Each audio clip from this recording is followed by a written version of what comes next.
On entre dans la troisième vidéo sur le témoignage de Jane, qui est la victime numéro 2 de Didi, qui a un témoignage largement similaire à celui de Cassie. Donc, je vous invite à regarder la partie 1 et la partie 2 si vous les avez ratés. C'est la dernière partie de son témoignage. La prochaine vidéo, ça sera le cross-examination, donc le contre-interrogatoire mené par l'équipe de Didi, qui risque d'être un peu musclé, je pense, parce que en sachant que Jane pleure déjà très régulièrement, je pense que ça va être compliqué pour elle. Bref, sans plus tarder, on entre dans la dernière partie de ce témoignage. Comme je vous le disais maintenant, Jane entre dans une zone particulièrement bouleversante. Elle raconte comment elle a ressenti la publication de la plainte de Cassie dans les médias. Pour elle, elle avait l'impression de lire sa propre histoire.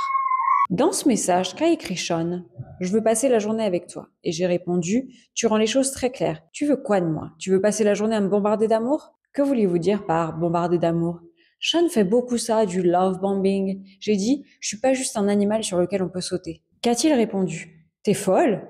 À quelle fréquence il vous traitait de folle? Oh, souvent. Je lui ai répondu, tu veux que je te SUCE pour ensuite t'envoler avec Gina? Et j'ai ajouté, je suis épuisée. Lui m'a dit, je vais te laisser tranquille alors, pas de problème. Dans le message suivant, utilise-t-il votre vrai prénom? Oui. Et il dit, c'est ma maison aussi. Il le dit oui, et il a écrit, je viens, tu vas me laisser entrer ou pas? Ton bébé est là? Tu vas me laisser entrer dans notre maison? Encore et encore? Que vous a-t-il écrit d'autre? Je suis stressée, j'ai chaud. Il a dit que ses genoux lui faisaient mal. Alors je lui ai répondu que j'avais parlé à ma mère, qu'elle prenait des compléments pour les os et que c'était important. Ensuite, avez-vous vu Sean? Oui, il organisait une soirée de sobriété à l'hôtel. J'étais d'abord à un concert, j'étais avec sa sécurité, Jonathan. Je suis allée au magasin pour acheter des trucs pour la soirée à l'hôtel. Il m'a appelé, il m'a dit BITCH, c'est quoi ce bordel? Pourquoi tu mets autant de temps? Quand je suis arrivée, son assistante m'a dit tu mérites pas qu'on t'appelle BITCH. Que s'est-il passé à l'hôtel Hermitage? Je ne voulais pas prendre les substances. Qui était le premier performeur? Rico, puis Paul, puis Anton. Ensuite, j'ai vomi. Sean m'a dit cool, t'as vomi, maintenant tu te sentiras mieux. Et j'ai eu des relations sexuelles avec Anton. Je me suis sentie horrible. À qui appartient ce message? Moi, j'ai écrit Baby, I love you. Bébé, je t'aime. Tu crois que tu pourrais mettre quelque chose chez moi? Sean vous a-t-il répondu? Non. Il s'occupait des meubles de la maison d'habitude. Alors j'ai écrit t'étais pas trop occupé pour que Chelsea soit prête à DC? Le gouvernement diffuse un message vocal, on entend Didi dire je sais pas où est Chelsea, je suis pas avec ces bitches, fous-moi la paix, je suis célibataire. Quelle frustration avez-vous ressenti à ce moment-là? J'avais l'impression de ne pas être écoutée à propos de ce que je ressentais sur toutes les nuits d'hôtel. Utilisiez-vous les prénoms pour désigner d'autres femmes? Oui, c'était de la colère mal digérée. J'ai écrit quel rapport entre la maison et ce que je dis? Je suis pas Gina ni Cassie. Avez-vous dit à Sean que vous alliez parler publiquement? L'équipe de Didi crie objection, le juge accepte l'objection. Avez-vous mentionné votre enfant? Oui, j'ai dit tu m'as bien bousillé. Termine juste ce que tu m'as promis sur ces 2 années sur la maison et après ça ne me contacte plus jamais. Quelle a été sa réponse? Il a dit maintenant c'est clair. Alors j'ai répondu tu m'as gardé dans un état de tension constant. Maintenant je suis malade alors laisse-moi tranquille. Le message suivant fait-il référence à une relation précédente? Oui. Ensuite il vous dit quoi? Je t'ai dit que t'étais folle, t'es allée trop loin ma petite, tu verras. Il me menaçait au sujet du loyer et il disait on n'a pas à faire des choses qu'on ne veut pas. J'ai écrit tu m'as invité à New York juste pour me faire coucher avec un mec au hasard. N'importe quel mec de merde au passage, juste pour tes besoins de malade mental et tes fantasmes dégueulasses. De quoi parliez-vous? Des 2 hommes que j'avais moi-même choisis, Sly et Anton. Sean répétait que c'était moi qui avais voulu ça. J'ai écrit tu veux me faire passer pour une folle ou quoi? Que voulez-vous dire? Il voulait que je croie que c'est moi qui avais désiré ces choses. Qu'a-t-il écrit d'autre? Toi et moi, on n'a pas de problème. Alors j'ai écrit tu as créé tout ce mal en moi, je regrette tout, toute cette merde toxique qui a ruiné notre vie. Et il a répondu attention, t'es en train de brûler un pont dont t'auras besoin de main. Qu'avez-vous répondu? Je te fais pas confiance. Alors lui, il m'a écrit ah, il y a 10 heures tu m'aimais, puis là, c'est fini? Puis il a écrit c'est un pays libre, tu sais, je suis adulte, t'es en train d'écrire tout un bouquin sur ce que tu détestes chez moi. On a clairement tous les deux fait des promesses qu'on n'a jamais tenues. Si tu veux plus me parler, je peux rien y faire. Qu'est-ce que vous avez répondu à ce moment-là? Tu savais que j'irais jusqu'au bout. Tu me faisais des discours pour que je continue à performer. Je sais que j'ai consenti. Tu disais que tu savais pas, que je voulais pas. C'est ma vérité. Je t'aime énormément, mais j'ai besoin d'une pause. Pourquoi avoir dit je sais que j'ai consenti? J'ai repris ces mots qui venaient de lui. Il disait si quelqu'un voyait ces vidéos, je dirais que tu voulais ça. C'est vrai, Jane? Je cherche encore à comprendre. Que voyez-vous dans les vidéos? J'étais défoncée, je suivais un schéma, je performais. Le gouvernement présente une nouvelle pièce. Jane, lisez ceci s'il vous plaît. C'est une note. J'ai écrit j'ai du PTSD à cause de ces nuits. Syndrome post-traumatique, je vous rappelle. Pourquoi est-ce que c'est encore dans vos notes? J'écrivais toutes mes émotions dans les notes. Avez-vous vu Sean ce jour-là? Oui, chez lui, il m'a confrontée, j'ai pu parler de la douleur que je ressentais et il m'a prise dans ses bras. La manipulation à fond. Parlons un petit peu de ces images. C'est quoi? Des photos qu'on a prises ensemble dans la salle de bain de la suite. Je sentais qu'il me comprenait à ce moment-là. Il a fait un tournage pour Halloween, c'était sympa, mais son anniversaire approchait et j'étais nerveuse parce que je savais qu'il voudrait faire la fête. Mais finalement, il a passé son anniversaire avec sa famille. Alors, je lui ai offert une télévision portable. On avait ses movie nights, c'était nos vidéos. Je pensais que cette télé pouvait remplacer les performeurs. Et ensuite, la plainte de Cassie a été rendue publique. C'était partout sur les réseaux. Que s'est-il passé alors? Je pense que je me suis évanouie. Pourquoi?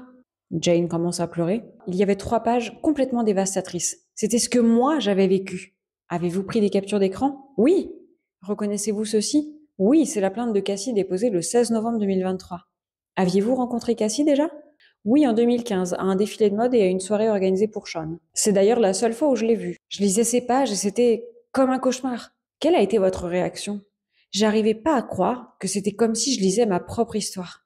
Lisez votre message du lendemain de la plainte. 4 en une nuit et maintenant je vais chez le médecin. 3 jours plus tard, dans la même note, j'ai écrit « J'ai l'impression de lire mon propre traumatisme. Dieu m'a enfin réveillé de ce cycle. Tu m'as manipulé psychologiquement. » Le gouvernement diffuse en audio, le prénom de Jane est masqué, bien évidemment. Le jury voit la transcription complète. Je vous lis donc ce qu'il y a à l'intérieur de l'audio. Didi dit « Je t'aime, tu vois ce que je veux dire? J'essaie d'arrêter toute cette folie. » Jane répond « Je ne sais pas. » Le gouvernement interrompt. « Saviez-vous que vous étiez enregistré? » Non. Saviez-vous qu'on vous écoutait? Non. On relance l'audio. Jane dit à ce moment-là « Quand je ferme les yeux, il y a des trucs dans ma tête. » Didi répond « J'essaie d'être là pour toi. Tu vois ce que je veux dire? » Jane lui dit « Je suis juste bousillée en ce moment. » Et c'est là où il y a Didi qui dit « Mais tu m'enregistres ?» Et le gouvernement dit « Jane, vous étiez en train de l'enregistrer? » Absolument pas. On continue l'audio. Didi parle. Ce que tu fais, c'est pas juste. Tu vois ce que je veux dire? Je peux pas parler sur ce téléphone ou sur ce truc vidéo. Je sais pas ce qui se passe. J'ai besoin que tu me soutiennes. À quoi faisait-il référence avec le truc vidéo? La télé portable que je lui avais offerte. Et attention, cette partie est particulièrement explosive. Elle révèle l'existence de vidéos freak-off fuitées par certains collaborateurs, mais aussi ce qui s'est passé dans les coulisses de la fameuse vidéo d'excuses de Didi publiée après la diffusion du passage à tabac de Cassie sur CNN. Jane explique qu'après avoir lu la plainte de Cassie Ventura et réalisé à quel point elle ressemblait un peu trop à sa propre histoire, elle n'a pas vu Didi en personne pendant 3 mois. 2 semaines après la plainte de Cassie, Jane envoie un message à Didi.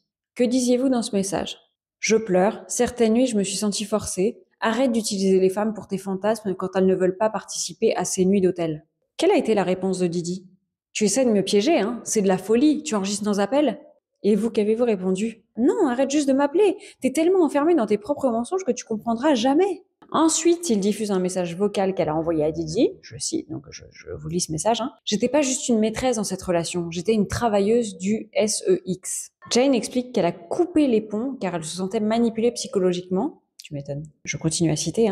À chaque fois que je disais ma vérité ou ce que je ressentais, Sean retournait les choses et disait « Ce n'est pas ce que tu crois » ou « C'est pas comme ça ». Après un certain temps sans parler, Didi l'a appelé en FaceTime en lui disant « Dis-moi le montant pour que tu passes à autre chose ». Jane affirme que Didi a dit « Donne-moi juste ton prix, j'ai besoin qu'on tourne la page ». Jane a ensuite envoyé un message à Didi qui a été montré au jury dans lequel elle demande des centaines de milliers de dollars pour les 3 années passées à participer à ces freak-offs, ce qui était pour elle considéré comme du travail. Didi l'aurait alors traité de menteuse, d'opportuniste, d'arnaqueuse et menacé de révéler ses sextapes au père de son enfant. Et je tiens à dire que j'ai pas fait question-réponse parce que ce passage vient d'un autre média que Inner City Press qui est dans la salle d'audience mais que j'ai réussi à récupérer grâce à Kali Shaline comme d'habitude. On reprend le témoignage comme avant. En janvier 2024, comment allaient vos finances? Mieux, j'ai décidé de me lancer sur OF. Qu'est-ce que c'est OF?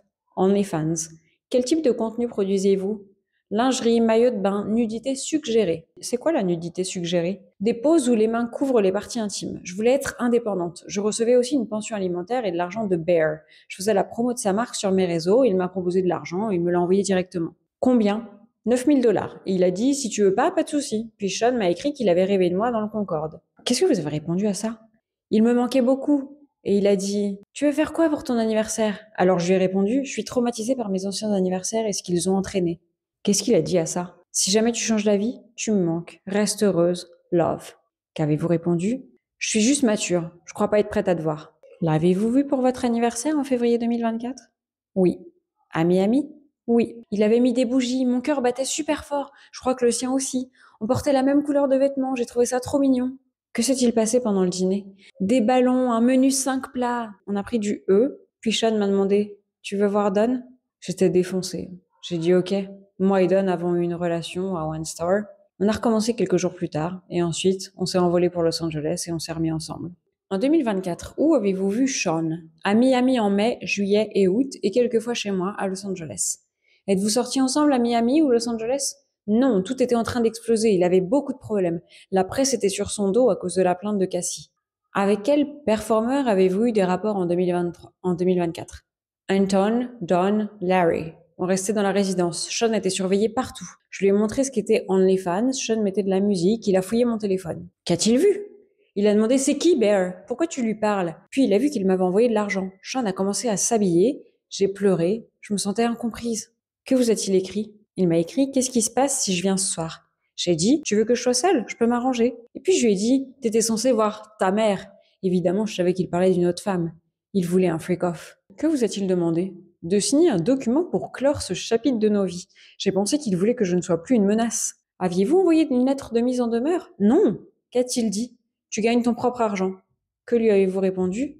Je rembourse mes dettes après avoir été en service permanent sans concentration. Rappelez-vous qu'Assie était dans le même état, elle ne pouvait pas se concentrer sur sa musique parce que justement, elle était tout le temps au service sexuel de Didi. Comment vous êtes-vous endetté en ayant fréquenté un millionnaire? Objection de l'équipe de Didi, objection acceptée par le juge.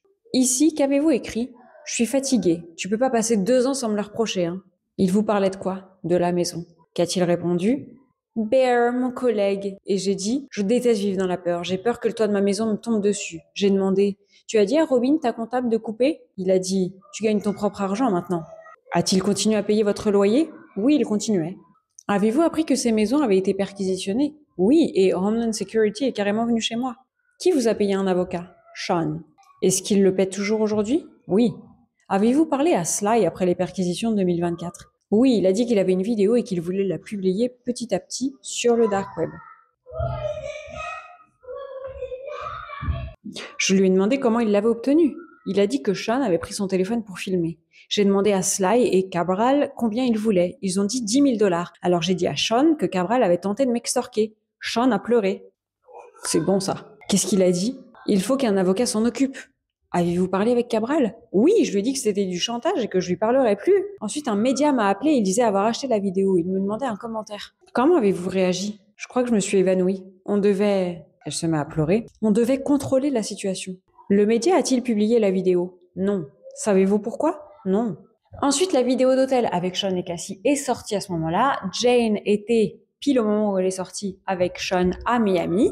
Le gouvernement reprend les questions. Comment avez-vous appris l'existence de la vidéo? Oh, quelqu'un a frappé à ma porte. On m'a appelé, je suis descendue, tout le monde en parlait, c'était à Two Star Island. Que s'est-il passé? Sean s'est isolé avec son équipe et sa famille. Moi, je laissais de l'espace à tout le monde. Plus tard, on a fait une réunion fermée avec ses fils. Pourquoi faire? Élaborer une vidéo d'excuses. Il m'a montré un brouillon de ce qu'il comptait dire. L'avez-vous lu? Oui, il mentionnait Cassie par son prénom. Je pensais que c'était bien. Avez-vous ensuite eu une discussion seule avec Sean? Oui, il a dit que Cassie l'avait frappé aussi. Ensuite, on m'a dit que Christina Cora m'arrivait, alors que je devais aller dans une autre pièce. Je l'ai fait, puis ensuite je suis rentrée à LA. Reconnaissez-vous ceci? Oui, c'est la vidéo d'excuses que Sean a postée sur Instagram. La vidéo est montrée au jury, c'est celle qu'on a tous et toutes vue et dans laquelle il ne mentionne jamais le prénom de Cassie. Qu'avez-vous ressenti? De la déception? Il n'y avait aucune sincérité. L'équipe de Didi demande un sidebar et on revient avec la rediffusion à nouveau de la vidéo. Jane, comprenez-vous à quoi il fait référence dans cette vidéo? Oui, à la vidéo dans le hall d'ascenseur de l'hôtel. La fois d'après, quand vous l'avez vue, c'était quand? Le 18 juin 2024, chez moi, à Los Angeles. C'était une soirée en amoureux à la maison. Et Jonathan est venu pour vous aider à installer? Oui, il a mis des bougies, il a décoré avec des lumières rouges, il a rendu l'ambiance cosy. Est-ce que vous aviez prévu d'avoir un performeur ce soir-là? Non, j'avais mis une longue robe marron et j'ai ouvert le patio, la vue était magnifique. Vous êtes-vous disputé? Oui, on a bu du champagne et de la tequila et j'ai commencé à l'interroger sur la fille qui était avec lui en voyage familial dans l'Utah. Qu'est-ce que vous lui avez dit? Tu es un PDF file. Je tiens à dire que PDF file, c'est un jeu de mots aux États-Unis pour dire pédophile, pédophile. Il avait 25 ans de plus que cette fille. J'ai dit, si une fille ne peut même pas s'acheter son propre verre d'alcool, pourquoi est-ce que tu t'intéresses à elle? Je crois qu'elle avait même pas 21 ans. Mais elle avait plus de 18 ans. Oui, je crois. Ensuite, que s'est-il passé? J'ai poussé sa tête contre le marbre. J'ai commencé à lui jeter des bougies et des verres. J'étais furieuse. Il m'a sûrement insultée et il m'a traité de folle encore. Je voulais me réfugier dans la chambre. J'ai verrouillé la porte, mais il l'a défoncée à coups de pied. Alors je me suis réfugiée dans la salle de bain de la chambre. Il a aussi défoncé la porte. Alors je suis allée dans le dressing. Il a aussi défoncé la porte du dressing. J'ai essayé de fuir, mais il m'a donné un coup de pied, puis il m'a étranglée. Je pouvais plus respirer, alors je me suis échappée. J'ai marché autour de 6 blocs, 6 pâtés de maison. Je suis restée cachée pendant 2 heures. Puis je suis rentrée et j'ai vu Sean. Que s'est-il passé? Il a défoncé la porte de la chambre d'amis, je lui ai lancé des verres, des bougies, je criais, je le détestais. Il a commencé à me frapper la tête en me disant toutes sortes de choses. Que vous a-t-il dit? Que je l'empêchais de voir ses enfants, et j'ai dit non. Mais il a donné un coup de pied au sol, j'étais recroquevillée, il m'a attrapé par les cheveux, par les bras, et il m'a traîné dans toute la maison. Que disait-il? Que j'étais complètement folle. Et moi, je hurlais, laisse-moi tranquille. J'ai appelé la fille que je pensais être avec lui en voyage. Elle m'a dit des choses très insultantes. Sean m'a maintenu de force pour que je l'écoute. Et j'ai crié, ferme-la, il est en train de me battre. Il a raccroché, puis a dit à Jonathan de me dire qu'il n'était avec aucune autre fille pendant son voyage. Que s'est-il passé ensuite? Je suis allée sous la douche pour me calmer. Qui était avec vous? Sean. J'ai vu un œil au beurre noir se former, des marques sur mon corps aussi. Étiez-vous habillé? Non. Sean était en pantalon par contre. Il m'a giflé et je suis tombée au sol de la douche. J'étais épuisée. Je suis restée là. Et c'est là que Sean m'a dit, mets de la glace et habille-toi. Quelle tenue vous deviez porter? Lingerie et talons. Il a utilisé mon téléphone pour mettre des vidéos corno. Il a envoyé un message à Anton avec mon téléphone qui était relié à un écran miroir à la télé. Il a lu un vieux message où Anton parlait de nos amis communs. Sean m'a demandé qui étaient ses amis et j'ai répondu que je savais pas. Pourquoi avez-vous menti? On était en break à ce moment-là. Je pensais pas avoir à tout lui dire. Anton est arrivé, j'ai masqué mes blessures avec mes cheveux et du maquillage comme Sean me l'avait demandé. J'ai gentiment salué Anton. Je lui ai demandé comment s'était passée sa journée. Sean me lançait des regards noirs. Il m'a dit « Je dois te parler ». Que s'est-il passé dans la chambre d'amis? Il voulait en savoir plus pour l'ami commun. Je lui ai dit que j'étais allée à Vegas avec un rappeur et sa copine et que j'avais vu Anton avoir des relations avec une autre femme. Qu'a répondu Sean? Est-ce que toi et cette star corno, vous avez quelque chose contre moi? Avez-vous pris des substances ce soir-là? Oui, à ce moment-là, Sean m'a dit « Prends cette pilule, tu vas pas gâcher ma de nuit. Va lui sucer la baie. » J'ai dit que je voulais pas et il a répondu « Est-ce que c'est de la coercition ?» Attention, cette scène, elle est glaçante en sachant que Didi était déjà inculpé et qu'il savait les charges qui étaient sur son dos à ce moment-là. Donc il parle de coercition. Il savait que c'était de la coercition pour lequel on allait l'accuser après, entre autres. Qu'est-il arrivé à la pilule? Je l'ai prise et j'ai pratiqué un acte oral sur Anton. Je me sentais malade, comme si j'étais plus dans mon corps. Je me sentais dégoûtée. Comment est-ce que ça s'est terminé? Quand Anton a terminé, je l'ai raccompagné en essayant de faire bonne figure. Sean m'a appelé une SALOPE. Après son départ, Sean a envoyé son agent de sécurité me remettre de l'argent pour Anton, 10 000 ou 12 000 dollars en liquide, et aussi pour les portes cassées. Qu'avez-vous fait avec l'argent? J'ai donné 3 000 ou 4 000 à Anton. Avez-vous réparé vos portes? Non, j'avais d'autres factures. À ce moment-là, le jury voit les photos des portes cassées. Quand avez-vous revu Sean? Quelques jours plus tard. Il me manquait. On voulait faire Sunday Funday, mais c'était tendu. Sean a FaceTimé Jonathan pour lui demander ce qu'il avait vu ce soir-là. Jonathan m'avait vu pleurer dans un coin. J'ai filmé une vidéo de Sean et moi dans le jardin. J'ai aussi filmé mes marques et mes hématomes. Quand avez-vous appris que Sean était allé dans le Wyoming? J'étais furieuse, il était avec une autre femme. L'avez-vous bloqué? Oui, 2-3 semaines. Puis j'ai appris que sa mère avait été hospitalisée et je voulais mettre notre histoire de côté. Il a dit « T'es allé trop loin, tu m'as enfermé dans une boîte ». Connaissez-vous le nom du rappeur que vous aviez en commun? Oui, j'ai pris un vol de nuit pour rejoindre Sean, on a passé un bon moment. Sean m'a dit « Tu me diras quand t'es fatigué ». Alors à ce moment-là, j'ai dit « Oui, arrêtons pour le moment et voyons-nous un peu plus tard ». Et là, l'attitude de Sean a complètement changé. Il a dit « Un mec dépense tout son argent pour toi et toi, tu oses dire que t'es fatigué ?» Il m'a jeté de l'eau dessus, il m'a traité de SALOPE et il m'a donné une pilule de E. Qu'est-ce qu'il vous a dit ensuite? On y va! Paul est venu à Miami? Oui, à Two Star Island. On m'a donné du Molly en spray directement dans la bouche. J'ai senti une montée d'énergie intense. Paul est entré, je l'ai salué avec cette même énergie. Avez-vous eu des rapports avec Paul devant Sean? Oui. La dernière fois où vous avez vu Sean en personne? Août 2024 à Two Star Island. Avez-vous eu des rapports avec Don devant Sean ce jour-là? Oui. On a un dernier message à examiner, s'il vous plaît. Êtes-vous allé à New York pour le voir? Non. Pourquoi vous ne l'avez pas vu? Il avait été arrêté. Avez-vous reçu une assignation à comparaître? Oui, en novembre 2024, puis en janvier 2025, et après. Avez-vous vu un thérapeute? Oui, j'en vois un depuis 3 mois. Avez-vous un avocat pour cette affaire? Oui. Qui paie cet avocat? Sean? et je suis encore en train de tout digérer personnellement. Fin du témoignage direct de Jane. Le contre-interrogatoire a commencé hier. Donc moi, personnellement, vous le verrez demain parce que là, j'ai beaucoup de montage à faire. Mais en tout cas, comme c'est une très longue vidéo, qu'est-ce qu'il faut retenir? Jane, victime numéro 2, a eu une relation avec Didi entre 2020 et 2024. Et croyez-moi qu'en 4 ans, elle en a vu plus que certaines femmes en de nombreuses années. Elle décrit une emprise physique, émotionnelle et financière complète. Didi lui aurait imposé des rapports avec d'autres hommes, filmés souvent sous substance. Il aurait payé son loyer, ses meubles, ses soins dentaires en échange de sa participation à ses freak-offs. Elle affirme avoir été battue, traînée au sol et contrainte à des actes juste après. Elle parle de vidéos tournées sans son consentement, de pression pour ne pas demander de protection, capote, et de menaces en cas de refus. Son témoignage recoupe de manière glaçante celui de Cassie Ventura. En 2024, Jane finit par couper les ponts. Elle affirme « Je n'étais pas une maîtresse, j'étais une travailleuse du ». Ce témoignage est clairement un basculement. Alors déjà, il était particulièrement long. Je pense que c'est le témoignage le plus long qu'on ait vu jusqu'à présent. Et encore, on n'en est pas au contre-interrogatoire. Jane, c'est pas juste une ex. C'est une femme brisée qui a tenté de survivre à un engrenage orchestré par un homme puissant. Et elle est pas seule. Abonnez-vous pour suivre chaque jour ce procès hors norme et surtout, si ce contenu vous a aidé à mieux comprendre l'emprise que pouvait avoir Didi sur ses partenaires, quelle qu'elle soit, n'hésitez pas à partager cette vidéo parce que trop de gens refusent encore de voir la vérité en face. Miss FBI au rapport.